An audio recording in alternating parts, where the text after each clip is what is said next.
జిల్లా ప్రతిపాడు నియోజకవర్గ పరిధిలోని కత్తిపూడి శివారు రావికంపాడు వెల్లు జంక్షన్ వద్ద గురువారం తెల్లవారుజామున ఘోర రోడ్డు ప్రమాదం చోటు చేసుకుంది. కంటైనర్ వాహనం మరో వాహనాన్ని ఢీకొనడంతో ఒక్కసారిగా భారీ అగ్నికీలలు చెలరేగాయి.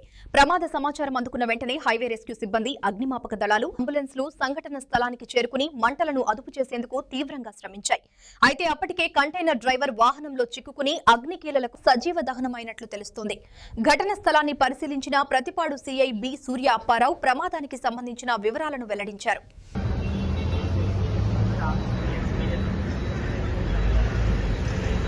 నమస్కారం. ఈ రోజు తెల్లవారుజామున సుమారు 1:55 టైంలో ఈ కత్తిపూడి రావికంపాడు జంక్షన్ దగ్గర ఒక యాక్సిడెంట్ జరిగింది. ఈ నార్థర్న్ కార్గో సర్వీస్ చెందినటువంటి కంటైనర్ లారీ కోల్కతా నుంచి చెన్నై వెళ్తుంది.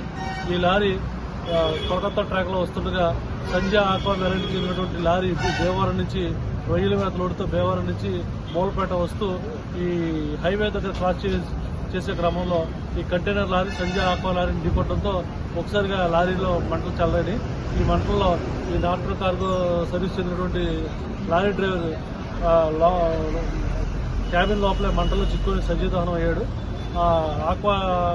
సంజయ్ ఆక్వా చెందినటువంటి లారీ డ్రైవర్ వెంకటేశ్వరరావు ప్రాణాలతో బయటపడ్డాడు. అతన్ని హాస్పిటల్లో జాయిన్ చేయడం జరిగింది.